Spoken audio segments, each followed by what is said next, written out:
Hey, let's talk about you, the ID10T community events at ID10T.com, like Russ Stevens, a.k.a. CatBusRuss, who has started a podcast called 90 for Chill, which Russ says is dedicated to movies with a runtime between 74 and 99 minutes, the time frame that I feel is ideal. Russ, I could not agree with you more. That is a fantastic idea.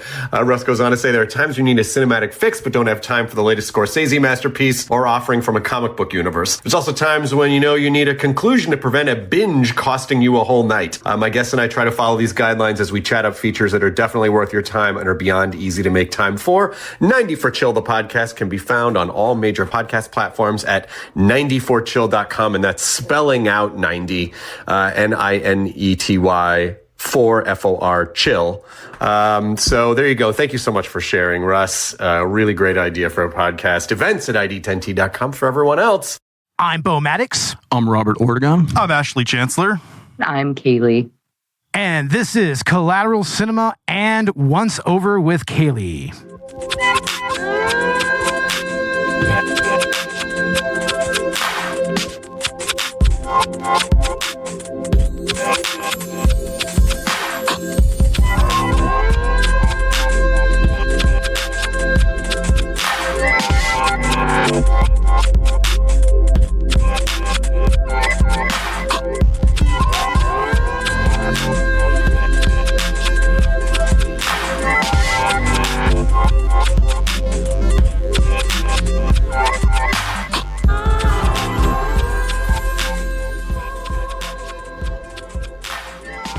Welcome to a special Halloween edition of Collateral Cinema, the only movie podcast that matters, where we focus on good movies, bad movies, scary movies, and everything else in between in the world of cinema. We're podcasting straight from the spookiest place in all of the hill country in Texas. Yeah. And if you have something to smoke, be it dabs, bongs, blunts, or joints, smoke it if you've got it. And as we said before, happy Halloween, everybody. This is one of our biggest episodes of the year, typically, because, for one, we get to dive back into the Halloween franchise, which, is something that goes back pretty much all the way to our first season, right, Robert? Yeah, our very first episode when it was pretty much just me and you. Yeah. It was one of the first. It was either the first or the third episode we did. I think Food Fight may have been the first one we did, and then we did Halloween. If I remember correctly. Was Halloween? We had to reshoot that one because we had to re-record that. I remember. Yeah. We had another guy on with us. Yeah. And then I joined on board when we did Halloween 2018. That was the first movie I did with you guys of this franchise together. Yeah. So, we've kind of kept it a tradition. We've done mostly Halloween movies for our Halloween special since. That's been pretty cool. Exactly. And we are, as usual, joined by a special guest, straight from Once Over with Cayley, a channel on YouTube. We have Miss Cayley here with us. How are you doing, ma'am? I'm wonderful. Thank you so much for having me. I'm excited to participate in the Halloween tradition.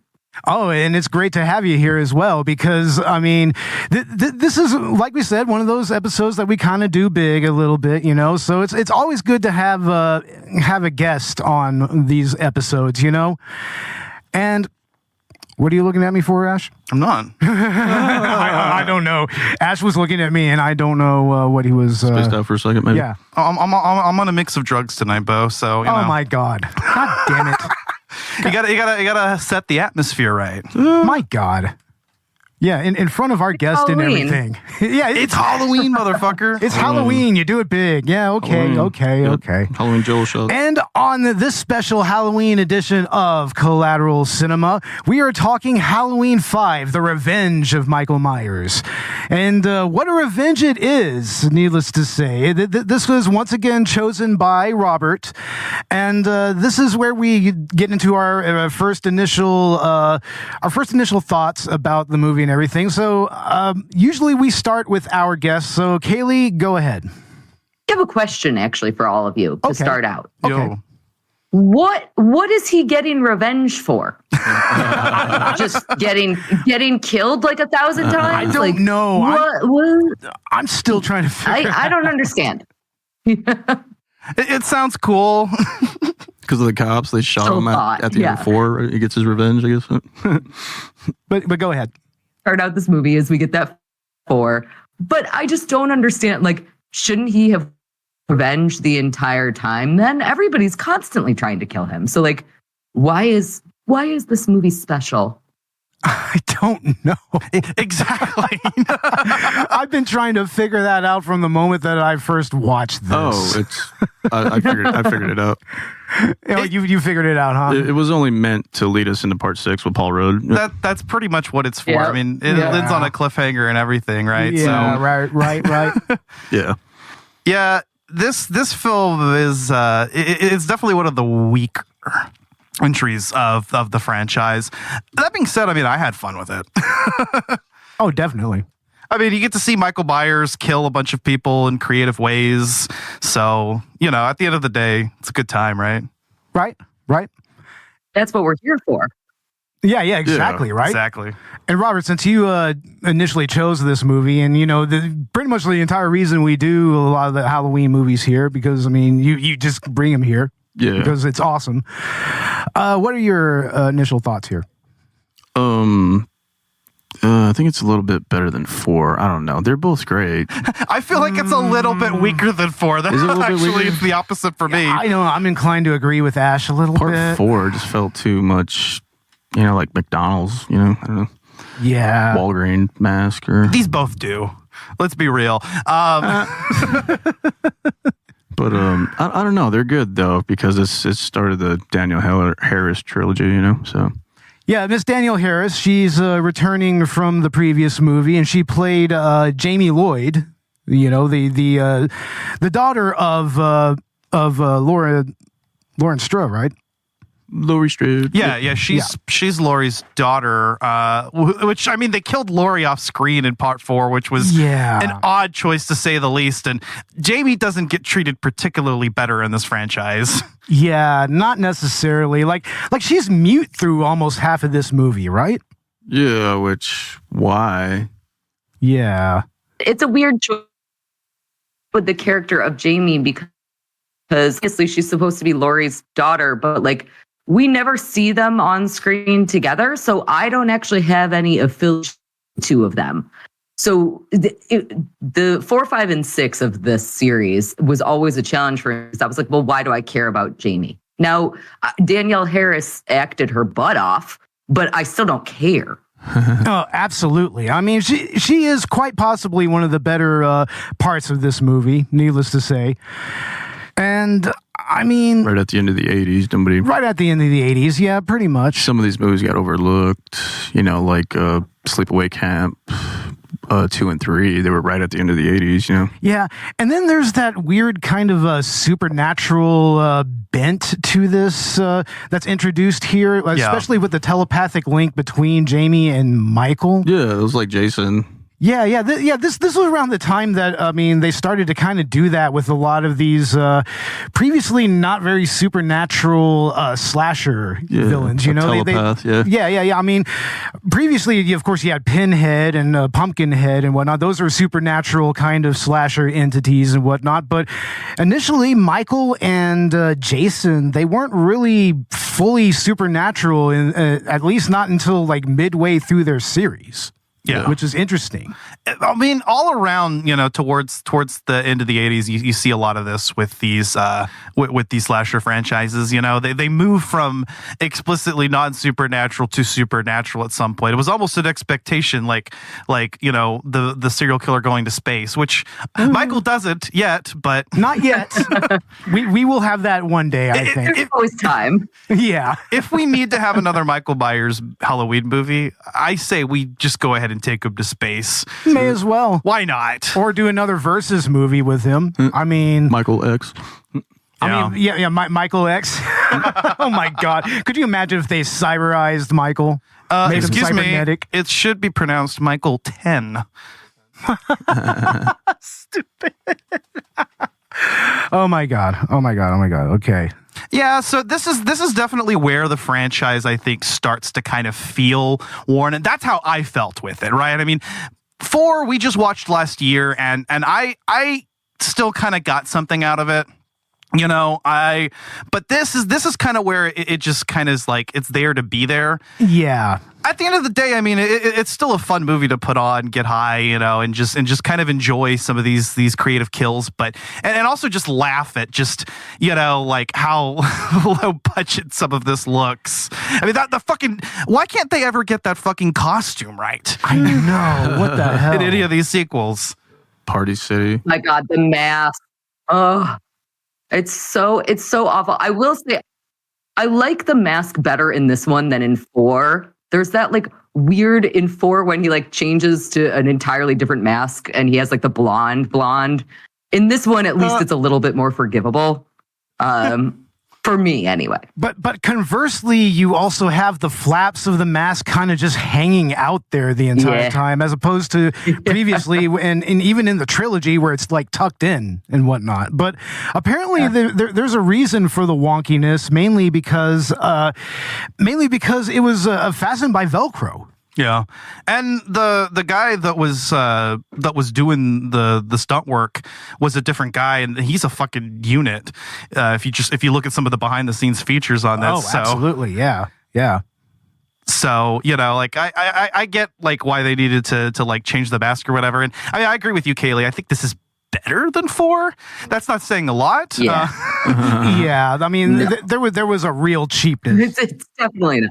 Yeah. Say what you will about to it. the 2018 trilogy, but at least the mask looked good at all of those movies and had some like continuity between films, which I appreciated. So, yeah, but I mean, you also have to give it to Don Shanks. You know, I will say about the mask. One of the kind of arguments that people make about the mask being okay in 4 and 5 is that they say, okay, well, he just went into a random Halloween store and grabbed the mask off the shelf, and that's why it changes, and that's why it doesn't always look great, because it literally was supposed to be grabbed off a shelf. Yeah. And in this movie, at least he wears a different mask for a little while. So we could kind of create that narrative for ourselves, even though it's really, really stupid, and I want the mask to look way cooler. Well, apparently the director was trying to kind of make the mask look more human-like, a little more, like in a way to kind of humanize Michael. And it's like, how many times are directors going to keep trying to do this with Michael Myers? That's just not the point, you know? It's like it's affected everything about him. It's affected his character before. It's affected his overall demeanor. It's affected his mask even. You know? I don't know why they try to humanize Myers, because that's so not what Myers is. Yeah. Yes. He is supposed to be sort of supernatural. Yes. Like, even though I don't necessarily like when we add in the, you know, character of Jamie being the supernatural stuff and that telekinesis connection between the two of them. Yeah. He's supposed to be above humanity. He is supposed to be able to survive anything. And I want that. Yeah, he's kind of like that's important to me. He's the Ubermensch kind of, you know. I mean, he's the Overman. He's implacable. He's always just kind of constantly moving forward, no matter what. Yeah, when he's off the camera, he just suddenly moves from one place to another. There's that one meme I saw recently. I think I said it to, at least to you, Robert, if I didn't send it to both you guys, where it's like the Michael Myers when the camera is off him, and it's a dude like running at full speed. yeah, just yeah, you know, it's like you can almost hear yakety sax to it, you know. You know what's funny, dude? The front two of these covers, they sell you on like the original version of the Halloween mask. Right? Yeah. They keep putting that original image of Michael on the cover, but it's like that's just not what's presented here. And then when you see it, it's like, no, that's not what the cover looks like. It looks like a still shot from part 1. It's ridiculous, you know? Yeah, but Michael should ideally be just on the cusp of supernatural. Again, the way that the Halloween 2018 trilogy kind of did to it, again, that's one thing that trilogy did right, if anything. Or really, I can credit that mostly to Halloween 2018, which I think is a solid movie, but was just keeping him right on the cusp of supernatural. You know, you're not quite sure. Yeah. You know, but Here's the thing, though. When they shot him 6 times and he got up from that house, you should have known he was supernatural already. You know? Yeah. But like this movie decides to, I think this is the first time where it just overtly goes supernatural. Mm-hmm. Yeah, it goes all in. And like I said before, that was kind of a trend with these formerly not supernatural or more like human slasher villains, you know? And for some reason, it was something that they were doing then, you know? Yeah. I mean, maybe it was kind of more of a reaction to like Freddy or Pinhead. Oh, I think I know what it was. Yeah. It was like a takeoff of maybe the Frankenstein movies. Yeah, it was those lightning. Yeah. A lot of that kind of goes back to the whole, you know, being resurrected Jason by lightning. It's like a lightning rod, which they were going to do in this movie. They were initially going to have an opening where Michael was dead and he was actually resurrected by lightning. But trying to do the whole. Yeah, the lightning's like going on as he's putting the mask on, and you see his Thorn symbol, right? Yeah, that whole thing. Yeah, we need to get into the actual cult of the Thorn, right? Yeah, because I mean, this is what's referred to as the Cult of the Thorn trilogy, Halloween 4, 5, 6. Exactly. This is where that comes in full force. But it feels like, and what I understand about what happened behind the scenes with this movie was that it was kind of like a last minute thing that they threw in, like, let's throw this Man in Black and this Cult of Thorn thing in. We're going to set up something for the sequel. We don't actually know what we're doing yet. Exactly. But we're going to set it up, you know, and See what it looks like when we put it all together. Right. There's a number of bewildering decisions if you look at some of the behind the scenes stuff with director Dominique Othenin-Girard.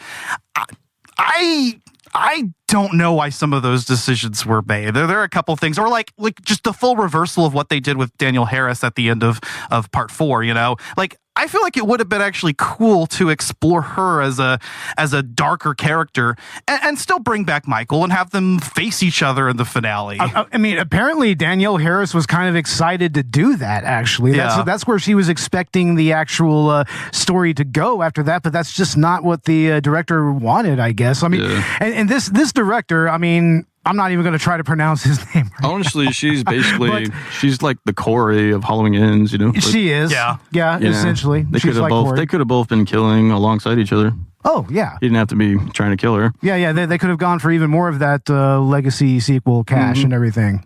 Yeah, keep it in the family business, you know. Right. But instead, they kind of, in a way, they play it safe. You know, they just kind of bring back Michael as the central villain and the only villain, and you know that's why this feels very by the numbers. You know, it doesn't really do a whole lot new, or that's where I think, you know, these later sequels start to kind of fall flat in the franchise.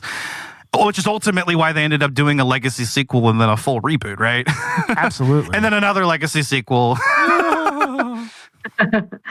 So I struggle a lot, and you guys just kind of mentioned this a little bit. I struggle a lot with the entire reversal of 4 in the opening sequence. And that would be my argument as to why 4 is a better movie than this. Yeah. The entire beginning of this movie is them just re-showing us the footage from 4 and then adding on to that. And then for some reason, Michael Myers is in a coma for a year after he meets a hermit and goes down a mine shaft. And it's just mind-boggling to me that we reversed everything that we did in 4. All of the excitement that happened in 4 is just erased. You know, it's kind of like the Last Jedi of this trilogy. Let's just undo everything the past movie did, and then set up the next one. Yeah, pretty much. Every time that I rewatch this movie, I just start thinking of Silent Night, Deadly Night 2, where they reused a whole bunch of the footage from Silent Night, Deadly Night. But in that movie, they did it good because they added Garbage Day into all the fun stuff. Yeah. But we didn't get any of like the fun. So every time that I start watching this, I'm like, wait, am I accidentally rewatching 4? Am I on 5? Recycling. And then by the time that we get to the Yeah. point where Jamie, Danielle Harris's character, is mute, I'm like, oh, right, I'm in 5. Okay. Yeah, It's going to be nonsensical. It does kind of feel like it is more of a nothing burger of a plot. Like, whatever plot is there. I mean, there's a reason why it gets confused. I mean, even the titles are similar. It's like Halloween 4, The Return of Michael Myers, Halloween 5, The Revenge of Michael Myers. Beau, you actually flubbed whatever we introduced the title for the first time, and we recorded it. Yes, that was cool, though. Exactly. I flubbed it. I called it Return because that was genuine, though. it just feels like the same fucking movie in many ways. I mean, Jesus. It's like McDonald's trying to sell something. Yeah. Big Macs that are shitty when you get them. Dear God. I don't know if you've seen that meme where it's like, comparing Michael Myers to a Big Mac or McDonald's. Oh, I think I know what you're talking about. Yeah. You mean a Voorhees burger and some Jason fries? Yeah, there we go. There we go. That one's a good one too, but all right. Moving on. Yeah, so I mean, this is a very like by the numbers sequel in a lot of ways, But at the end of the day, it's more Michael Myers fucking shit up. So there's that. But there is also the Cult of Thorn angle that, like you said earlier, gives the whole trilogy its name and everything. Yeah. These three movies, 4, 5, and 6. Let's get into that a little bit. Like, I mean, do we really have a whole lot in the 4 to really like kind of set this up? I don't really remember. That's the problem. That's the problem. I don't remember. Was 4 really Thorn? I don't think 4 was like Thorn. I'm not sure. But it's typically seen as the first movie in the Cult of Thorn trilogy, right? Yeah, because of Daniel Harris would start that trilogy. So was there even anything in that movie that actually like? I don't think so. Like was. Oh, this is effectively a standalone movie, which is frustrating. Which is really frustrating to me because, again, I like the story in 4 quite a bit. I think that it's an interesting story.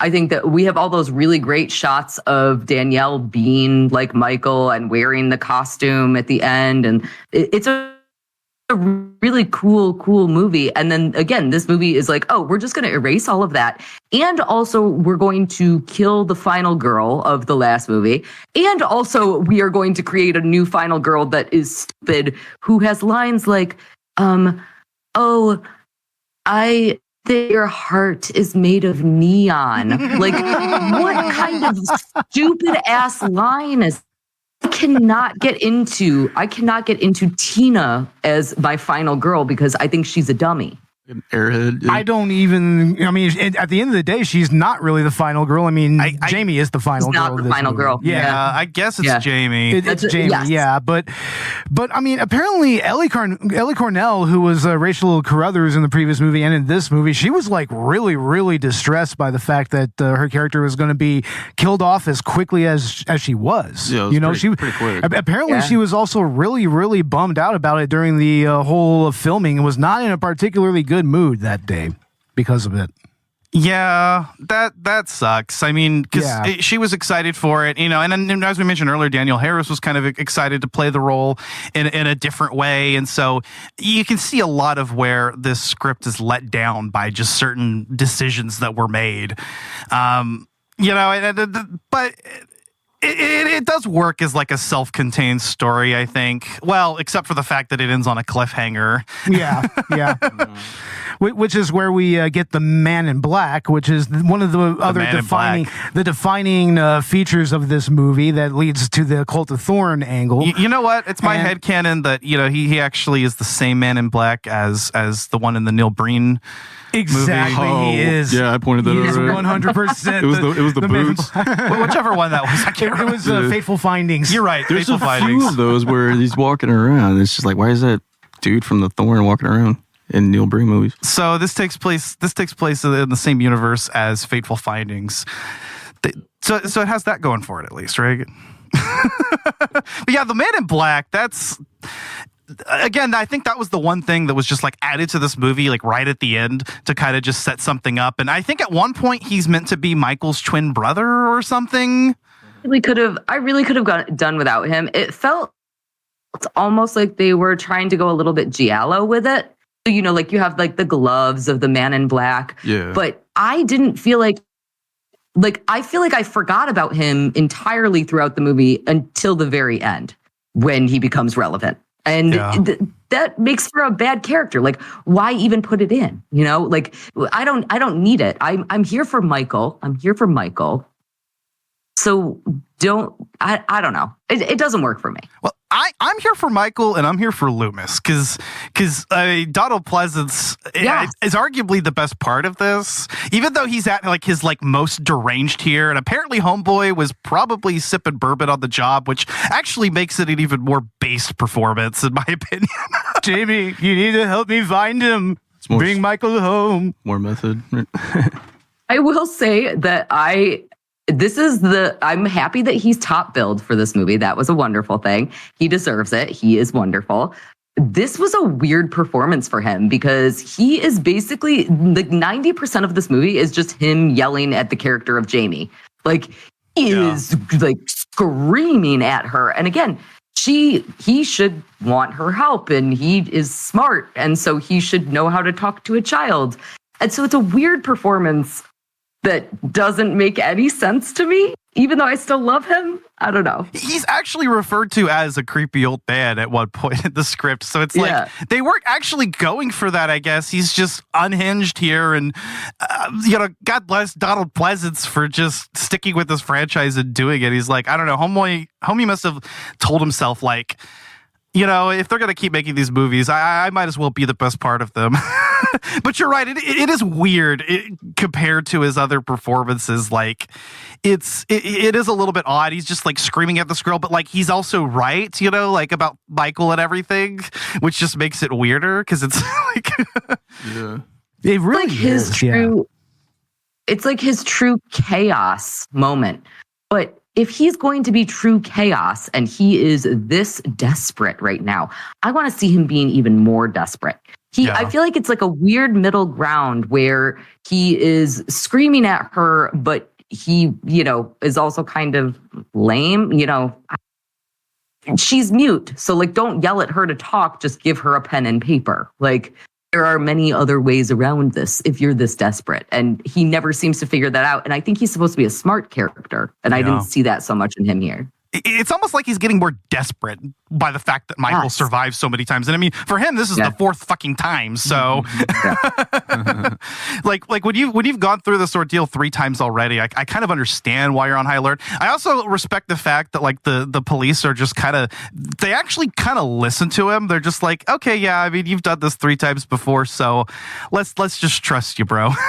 Yeah. The sheriff is finally just like, oh, okay, I'll send my 2 most bumbling deputies to follow Tina around and whatnot. It's like, but which, by the way, apparently those cop characters, they were kind of fashioned after the cops from Last House on the Left. They were totally bumbling, just idiots. They were pretty much the comic relief of that movie. And here they do have some pretty comedic moments, like for instance, that moment where they almost shoot the Michael Myers lookalike. Justified, in my opinion. They had all rights. That man was dead by rights. I mean, why the fuck would you do a prank with a full, very surprisingly detailed replica of the Michael Myers costume in rural Illinois, mind you? Why the fuck would you do that? First of all, I just want to say about the cops, I love the Last House on the left reference. I also really loved that their music was like slide whistle, stupid crap. Like that is so funny. And that, again, that gives us the callback to like that late 70s sort of era. And it's super fun. But also, when they almost shoot the guy in the Michael Myers mask, that character's name is also Michael, which drove me bonkers. You can't come up with any other name for your character in your Michael Myers movie. Like, apparently that's the only character other than Michael that has the Michael name in the entire franchise. Like he's the only other Mike, It was like, oh, well, okay then. And of course he had to make him the greaser car guy, right? Yep. Oh, he's the Robert of this movie. He's the Robert. Yeah. The Robert is our resident car enthusiast here. So, yeah, that's pretty much Robert. Yeah, he's totally the greaser. You think he'd be played like an asshole, but he's actually kind of cool. Like, I mean, and he's at the end of the day, he's just another dude for Michael to kill, but you'd think he would be a lot more of an asshole than he was. I'm going to go ahead and disagree with that for just one moment. Okay. Dang it. Now I even agree with it. His sunglasses are stupid. First of all, let's talk about his sunglasses. They are very, very dumb. And then second of all, you know what my least favorite part about him was? When they're in the barn scene, they show his face while he's putting on a condom. And I have to watch him struggling to put on a condom. Oh my God. And it felt too personal. And I like it. And I don't want to watch a man's face happening. And that to me was why he was such a dweeb. Absolutely. Yeah. It's like that's not something that we want to see in our horror movies. Wait, do we? That was the blonde guy though, wasn't it? Yeah, it was. It's like, and it's like, homie, how are you going to? Yeah, you're right. You're totally right. Are you going to mess up putting on a condom? Right? Are you going to do that? God damn it, dude. It's like, damn it, man. No, that kid is a dweeb. I agree. So that guy was a dweeb. I will agree. So Michael, the other character, Michael, he is less of a bad guy. He mostly just loves his car and is kind of an asshole to his girlfriend, but not in any major ways. I will agree with that. Yeah, I kind of feel like he's got like that whole like greaser personality. So he's got to be kind of an asshole, but like, yeah, at the end of the day, the dude was chill. He just pretty much the Fonz. Yeah. The Fonz, exactly. I might even be getting that wrong. That's how forgettable this cast is. I could be totally wrong, and the blonde guy is Michael. And right. As far as I fucking know. Yeah. Seriously, what the fuck? But these characters are very one note. But maybe that also kind of just creates the bubble that this movie exists in. You know, it's just like it's literally just another Halloween movie. You almost don't even have to justify it having a place in the timeline. Just no, not at all. I mean, like I said before, it's a nothing burger of a movie, and it's really just a placeholder movie when you really think about it. It's not even the same Myers house. No, they don't even have the old Myers house. It's like, and apparently that was a directorial decision because they needed a bigger house for the interior shots with near the end with Jamie and Loomis and Michael. So and the sheriff. So the laundry chute scene was cool, but But my question is why the fuck wouldn't you just put it in a different house then? I know like why they want to end at the Myers house, but it's like, you know, is it possible that we could have just had that sequence done at like the house next door or something? You could have built like an easy dollhouse for a small budget. Like that's what I was telling you guys. And that house in Halloween 5, that looks like twice the much fucking house. It looked like, I don't know, dude. It was a freaking mansion, you know? Yeah. Yeah, it was a mansion. And the Myers house, what kind of worked about it was that it kind of just looks like a regular suburban house. That's actually what created that atmosphere so best. So making it like this mansion just kind of destroys the whole thing. But I mean, at least we got the laundry chute scene out of it. From what I understand, they did that in like one night. And they actually used a real knife to stab through the laundry chute.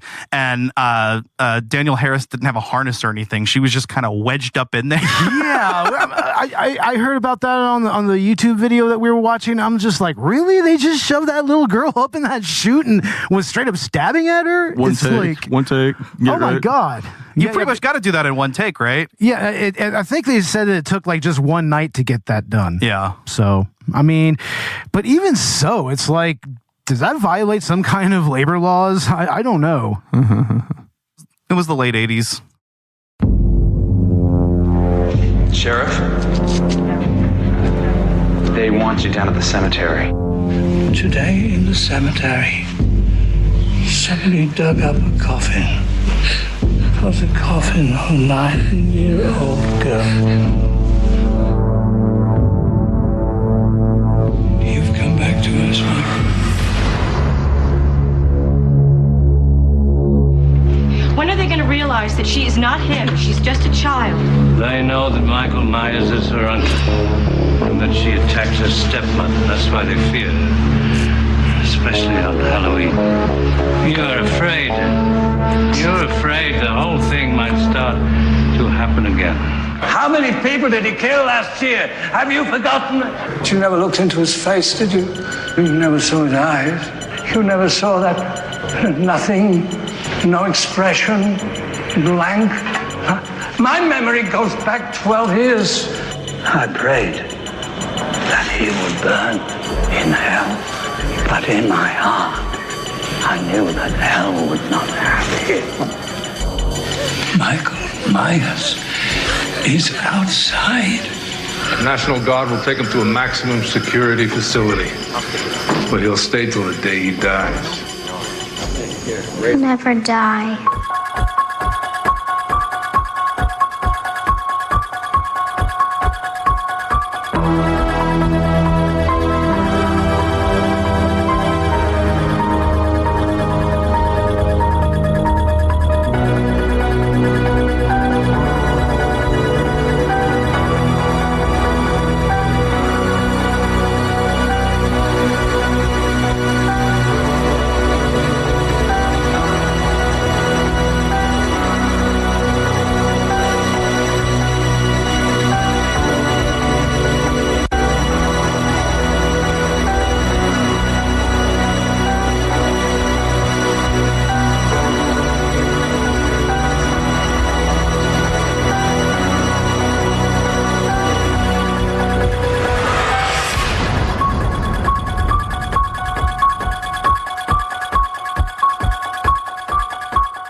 Let's talk about what little special effects were in this movie. I mean, there's not much in the way of special effects, right? Nah.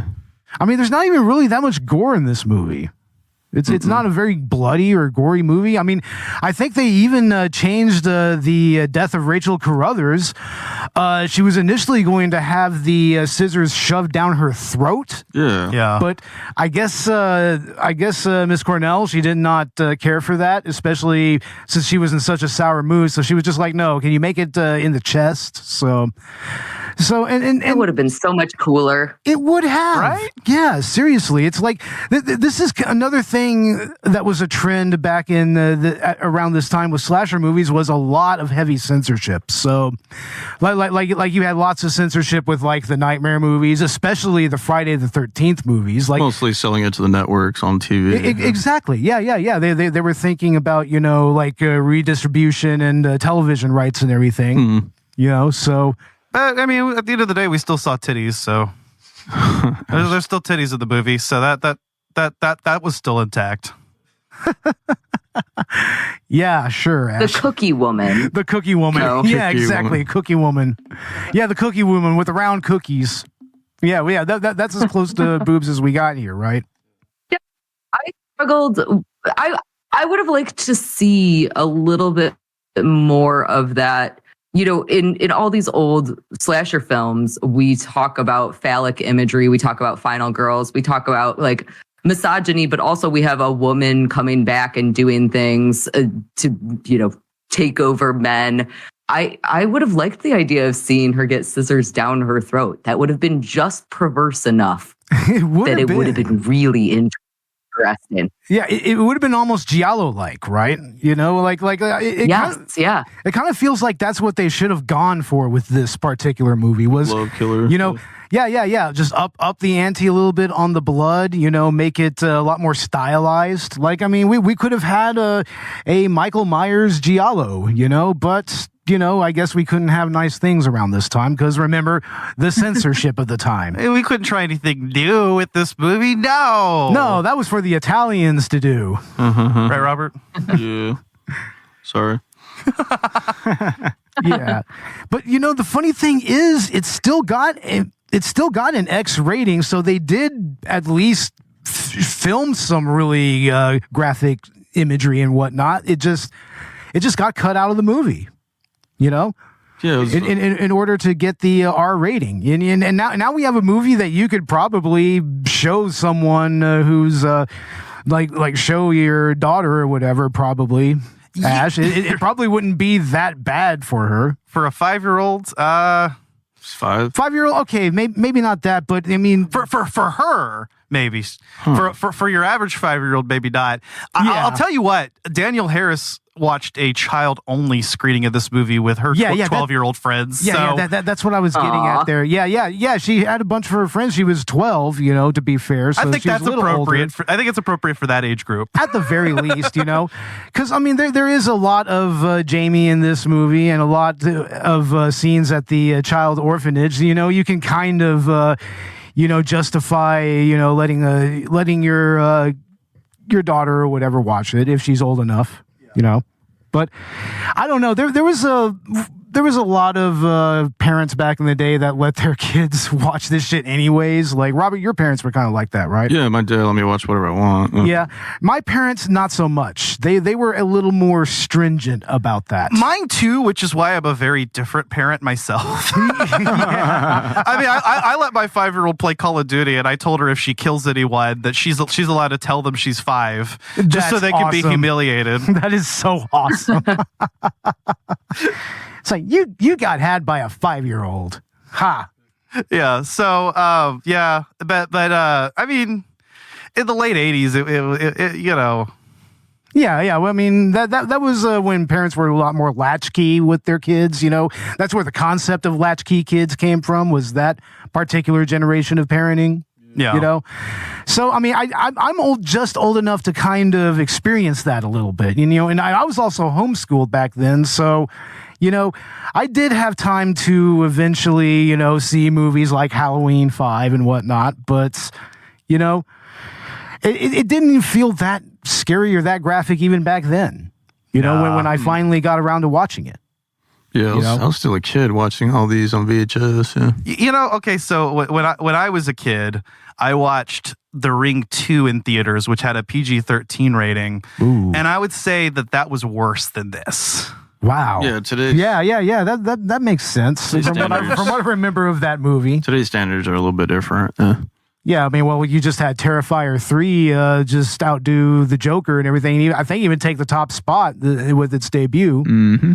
As far as indie horror is concerned. So well, good. I hope that film sequel gets what it fucking deserves. I'm kidding. I actually haven't seen it yet. I'll form my own opinion when I watch it. You guys still need to watch 2. We got to watch 2 now. Yeah. Absolutely. It was great. Is it?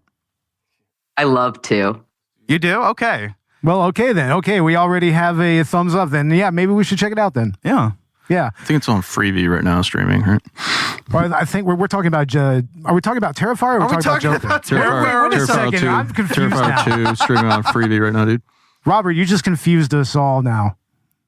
Well, we're talking about Terrifier 2. I thought we were talking about something else entirely. Oh, I thought we were talking about Terrifier 2. Yep. Oh, you too? Oh my God! Any other part 2? This podcast is deteriorating live on air. This is embarrassing. Okay, Beau, do I need to take you off screen? I don't know, Robert. What do you think we should do? Your face is melting like Elvis Presley right now. I bet it is, Robert. Should talk about when we're talking about Halloween 5, the number one deterioration in that movie for sure is Michael Myers' driving abilities, which are the worst. Didn't we talk about that? Who taught him how to drive? Yeah. Haven't we talked about that like numerous times since we watched this movie? Again, something that the 2018 movie actually did right was portraying that, like, he does not know how to fucking drive. He was incarcerated as a child, or yeah. They actually kind of went with a more realistic. They addressed that. Yeah, they did. Which means that his trip in the original film to Haddonfield was basically just a stroke of luck. He managed to maybe stick to the highway and get there intact. Yeah, that's a miracle unto itself. But it's like, come on, it's Michael Myers. Like he would have cared if he would have like run over a few people on the way. Yeah, he wouldn't have cared about good driving. In that case. Yeah, he probably just had enough luck to get there in one piece, and even if the car broke down, he would have just walked the rest of the way because he's Michael fucking Myers. But hey, also at the end of the day, in this particular movie, he has a bitchin' Camaro. Yeah. So, Yeah, I like how he just like picks up Tina and then drops her off and everything. Like, it's like I guess he wanted the dating experience at least once in his life. I mean, he's never had it. Maybe that was another attempt to sort of humanize him. I think so. Even literally giving him a different mask where it's like this weird old man, kind of all old and grotesque and whatnot. Yeah, and then they have him like, later on, they have him like pause and almost not attack JB after she reveals that, or after she calls him uncle and tries to sweet talk or whatever, which is weird because like, in his origin story, he killed his sister, so he doesn't give a fuck about family. Yeah, but I mean, wasn't there that scene in Halloween 4 where he did kind of try to intimate to Jamie as like, no, you're my sister. They were getting at that. They were kind of getting at it a little bit. So. Yeah. So here when it's actually played kind of a little more straight here, he takes his mask off, and apparently I guess they did have makeup effects for Don Shanks and everything, but they decided to go a different approach and just show him with a full shadow on his face and everything, which is, I mean, it's not the first time that we even see him without the mask in this movie. Or even like in the first movie, going all the way back to Halloween 78 and everything. You get a full shot of his face in that movie, which makes me wonder why so many of the sequels are afraid to show it for even a second. I still think Halloween Ends would have been better if he would have been killed with the mask off. It would have been, yeah. If we would have had an actual fight between Laurie and Michael, but without his mask, that would have been perfect. I mean, to be fair, whenever she's killing him in that movie, doesn't she take his mask off? But we don't really see him in that movie. So yeah, I think you're right. Yeah, but yeah, their whole that they tried to normalize him here. Yeah, exactly. Again, we have the supernatural elements. So why do we have this normal guy, you're just like me sort of guy? And why is he crying? Like he has like a tear running down his face. I don't need any of that when we're trying to lean into the supernatural. Exactly. Like it has to be one or the other. I feel like it didn't know which direction it was going to go. I think it was more like it tried to have its cake and eat it too a little bit with the script and whatnot in that respect. It's like that. I mean, yeah, they wanted to kind of humanize him, even to the point of affecting the way the mask looked in this movie. But also, it's like they're setting up this whole cult of Thorn thing, where there's this supernatural cult that's influencing his every move. It's like pick a lane, pick a fucking lane. You know what else was weird about that? Okay, so we see him with the mask off, and he's shadowed, so we don't really get to see him, but he has the mask off. And then later he's in jail with the mask on, which there is no jail ever that would allow somebody to wear a mask in there. No. So like at that point, we've already seen him with mask off. Why is he not mask off? Let us humanize him even more, Yeah, you would think that they would have gone that angle, but no. It's like, if anything, this probably would have been the movie to actually show his face full on, which I think they tried to do here a few times. Yeah, it's like if this movie could just decide what it wanted to do. I think, some of the initial scripts would have been a much better idea than what we got. Like just the angle of having Jamie kind of take on a darker angle and let her be the killer alongside Michael. Let's go ahead and let's do the supernatural. Fuck it. Throw the humanization of Michael out. If you got to be one or the other, I'd rather them go into the full supernatural element, because all the slasher movies were doing it then. So yeah. It's like, why not go balls to the wall with it? Which in some ways I think Halloween 6 kind of tried to do whenever it really, really leaned into the Cult of Thorn and whatnot. Yeah. But it's a better movie for it. Yeah, exactly. it's a far better movie for it, because it's just kind of batshit. And at least it has Paul Rudd. Yeah, it's kind of in the same way of Halloween Kills is probably the best of its trilogy, and that's because it's just so out there and so batshit that you just kind of have to take it for what it is. I actually liked Kills because that's what it was. I wanted the sequel to it to justify its existence of ruining the perfect ending of Halloween 2018. Yeah, and it didn't do that. And to our listeners, I mean, you can listen to our trilogy of reviews there, and you can see how we really thought about that. But yeah, but as far as the Revenge of Michael Myers goes, you know, I think it could have benefited from being like the Halloween kills of this trilogy, if we want to call this a trilogy of films, you know? Exactly. Just going balls to the wall. But at the end of the day, what it does is it just plays it safe. And it kind of just does another Michael Myers movie. And this is where I felt that. Because 4 kind of had the thing of, okay, it's the 10-year anniversary, you know, let's bring Michael back after him being gone. So it sort of works. But here it's just like, okay, yeah. And then also, you know, you kind of have to stretch disbelief here as to why Halloween isn't fucking banned already after 3 of these incidents. I know they do end up doing that in part 6. So. Yeah, it's like they may as well just been proactive and just said, nope, no Halloween celebration whatsoever. Actually justified. Yeah, fully justified. Yeah, the cops had every reason to lock that goddamn town down, especially with the events in Halloween 4 where you have like local yokels shooting people in the bushes without even seeing who they are. So it's like, yeah, it's like you already have like a civilian death attributed to another civilian because of this shit. So why are we not locking everyone down and saying no trick-or-treating, no Halloween parties? It's like everybody stays put for the night. Also, not selling the masks anywhere around town. Exactly. Like, again, the lover boy goes and buys the mask somewhere. Like, who is selling those? Don't sell them. Yeah, like, why are they selling a full-on Michael Myers get-up, you know, almost getting a kid shot and everything? It's like, what the hell? Why are we still doing this? Well, you know, that would assume a capacity for competence on the part of the police.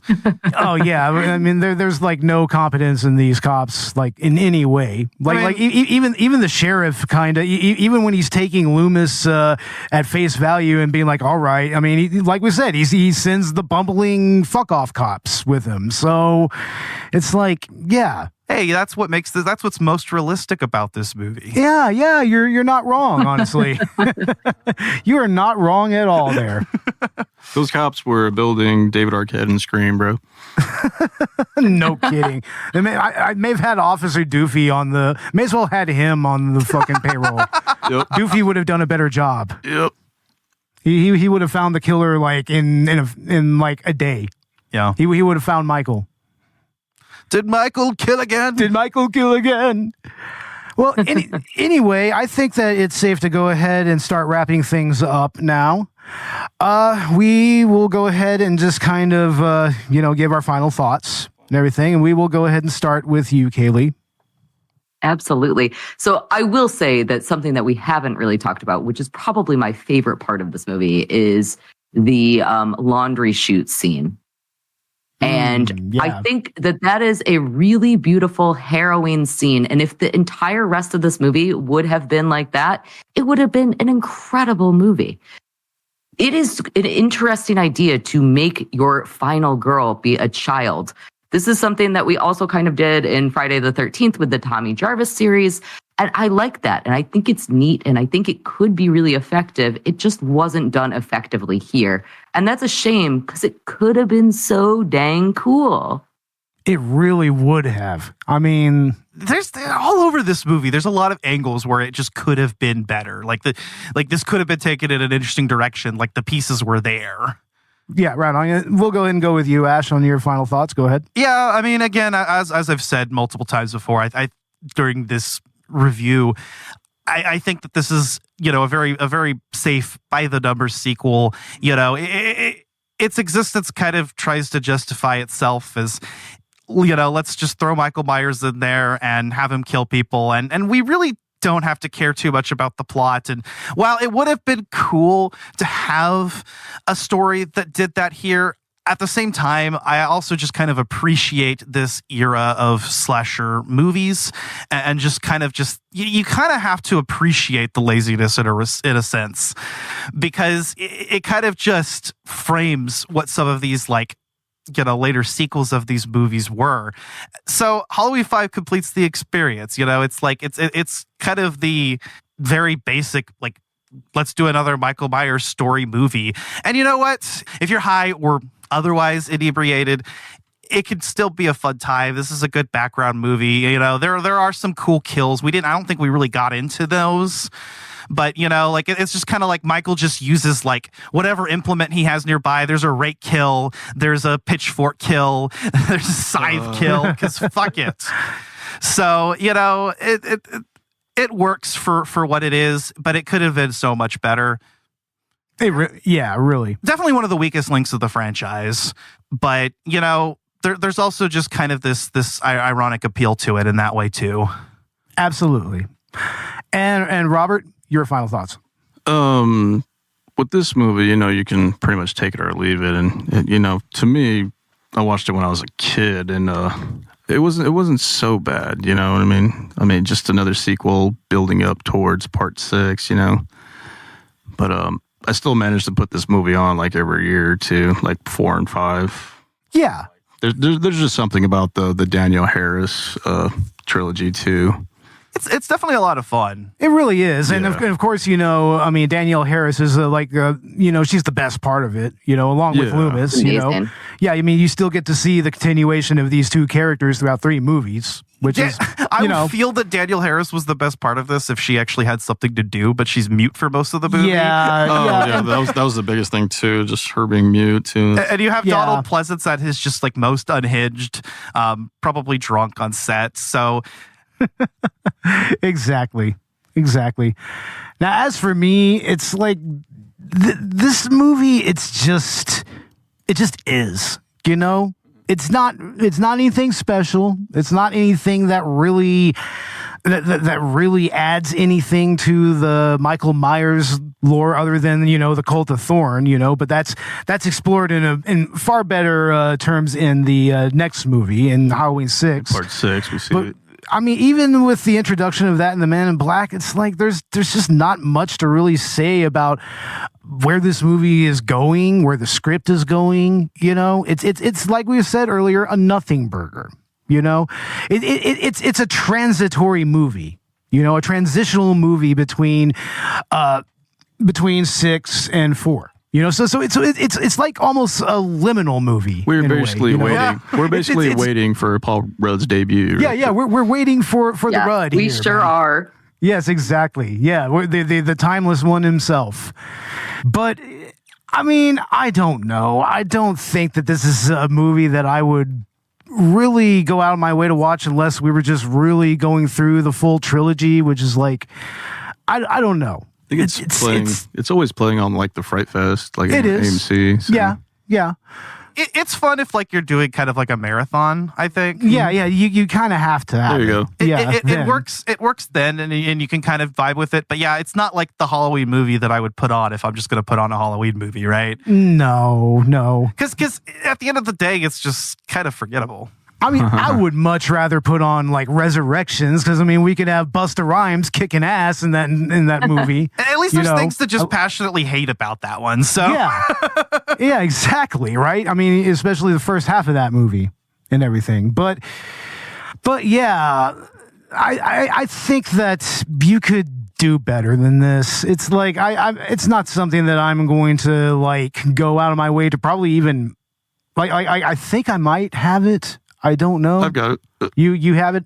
Yeah. 4 and 5. It's the essence of mid. It's total mid. Yeah. You know, it's just blah. It's bland. It's like, it's like, how are you going to do this to Loomis? How are you going to do this to Michael? It's like, it's like the Jason fries that go with your Voorhees burger that just aren't quite, you know, weren't done well enough. They're just kind of a filler. They're kind of they're soggy even. They're soggy, you know. They're not haven't even been cooked all the way through. But you're eating them anyway in between bites of the burger because you know you got to have some of that filler. Yeah, that sounds about right. Yeah, sounds about right. The perfect description. All right, I guess that does it for our Halloween episode on Halloween 5, the Return, Curse, Revenge, something of Michael Myers. I don't know anymore. All of them. I don't know anymore. This movie is just kind of blurred right by. You know, it's a blur. Yeah. You know, other than maybe Tina or whatever. But you know, we didn't even really talk that much about Tina. But we didn't, honestly. I mean, I think Cayley talked more about her than we did. She's also forgettable. She is. People seem to be really irritated with her. I mean, other than straight up abandoning JB for some dick, I don't actually find her all that, atrocious. I don't even really find her annoying. She's just kind of like a regular teenager to me. I mean, yeah, pretty much. She just exists like the rest of this movie. Yes.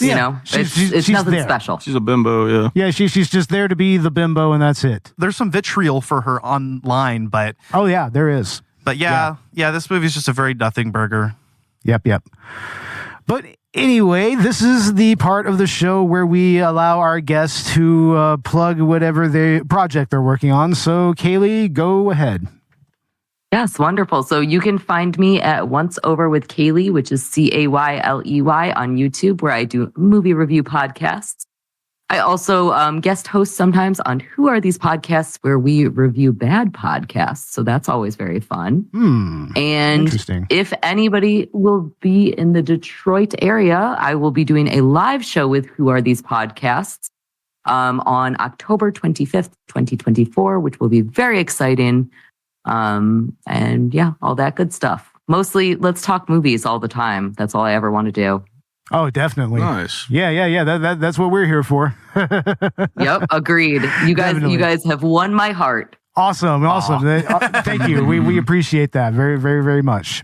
Yeah, and you're welcome on the show anytime. Absolutely. Yeah, this was a good episode. This was wonderful. I'd love to have you guys on my show as well. Absolutely. I think that would be super fun. Fuck yeah. Definitely. All right, Ash, what's going on with Collateral Gaming? So on Collateral Gaming, by now we should have, hopefully, if everything goes to plan, because we're pushing a lot of this together because of delays, but our season premiere on two-part season premiere on Doom 1993 and Doom 2016 should be out, as well as we should have started the spooky season on our channel as we get into the Silent Hill 2 remake. So part 1 is going to be our spoiler-free review, and then part 2 is going to be the full spoilers. I'm going to tell you guys right now, I've been loving the hell out of the Silent Hill 2 remake. It's fucking phenomenal, and all the, I just love to see gamers seethe about this actually being good. Oh, no, not Mangela. No, she's bad. Yeah. So we'll have our thoughts out on that, and then our Halloween special will be out on Halloween night, as I'm presuming you're listening to this. So we'll be talking about, as of the time of recording this, it's got a TBD, but we'll figure it out between Amnesia or the Callisto Protocol. Ooh. And then we're going to have some kind of Halloween edition of the bonus round as well. I think we're going to do Parasite Eve, right, Beau? Parasite Eve, hell yeah. One of Squaresoft's attempt at survival horror and melding that with RPG elements. So, fuck yeah. Dude, I'm excited. That actually sounds amazing. So I'll be having a blast checking that out with you. So yeah, that'll be a lot of fun. Also this month, we should have out our game launch review on Zelda Echoes of Wisdom. Another fucking banger. It's oh man, it was a breath of fresh air. And then early next month, we should be doing a game launch review on Black Ops 6, which I got to play the open beta, and I'm impressed so far. So I'm actually looking forward to that. And I'm not really a multiplayer guy, but I'm going to go hang out with my co-hosts Zach and Georgia, and we're going to be playing that at launch together. So that'll be fun. Nice. Hell yeah. Hey, Robert, what do we have going on the short film side of things? Nothing really. We're just still testing out equipment. Yeah, exactly. We got a new camera, we got new audio equipment and everything, a new boom mic, like wireless mics and everything. So yeah, we're going to up our game as far as the short films are concerned. But you can still check out Texas Sundown on our YouTube channel. It's our 11-minute long short heist film that we released in 2023.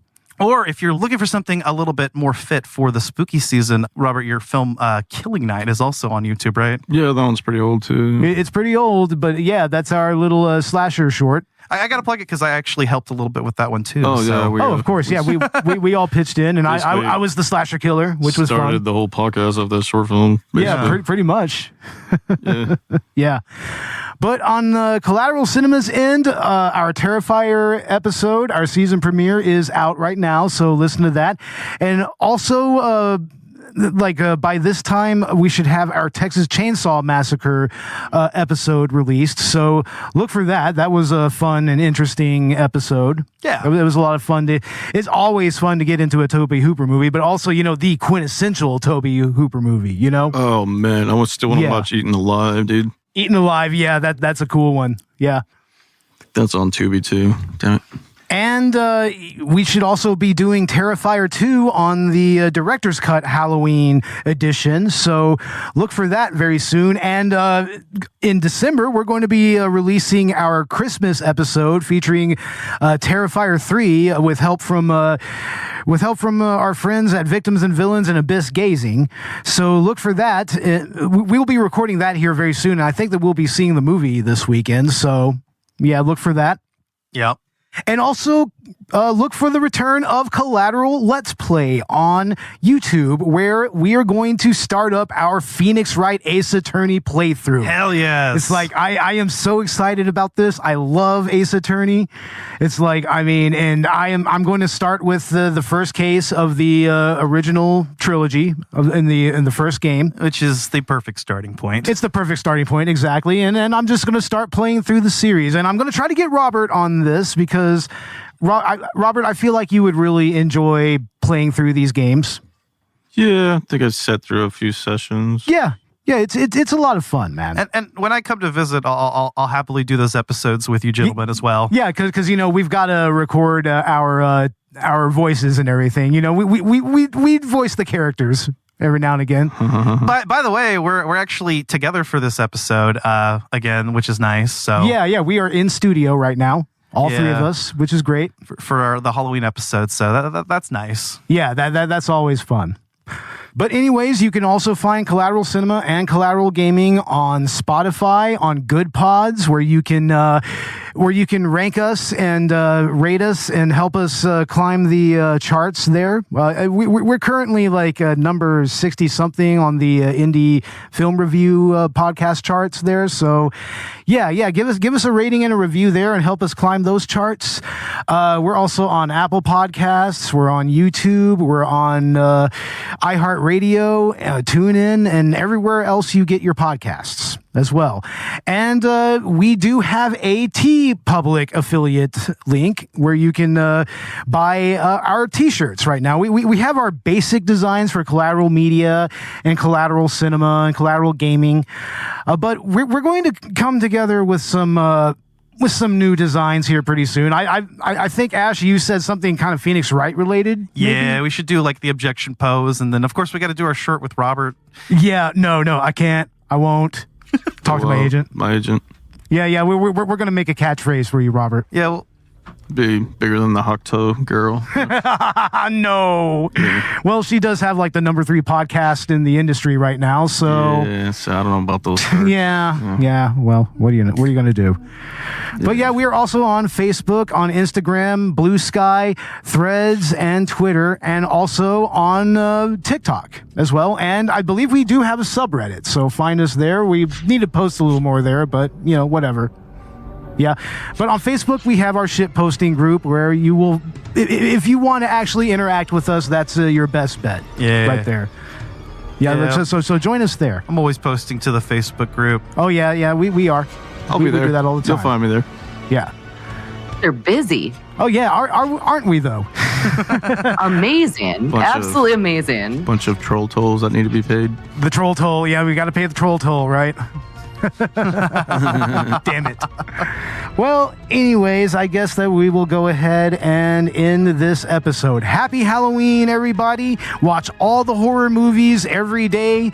And thanks to Cayley for joining us once again. Thank you again for having me. Absolutely.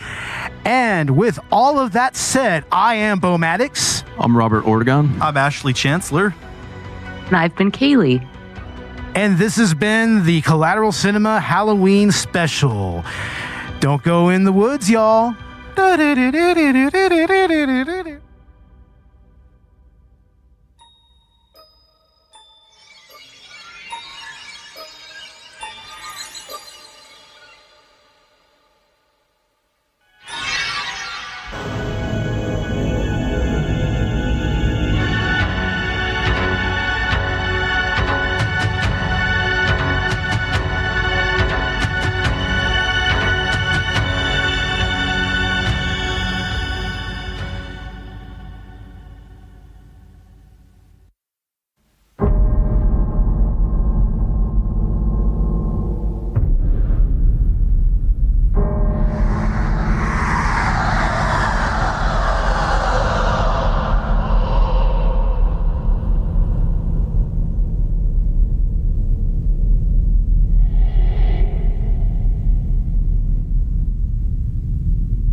Collateral Cinema is a Collateral Media podcast.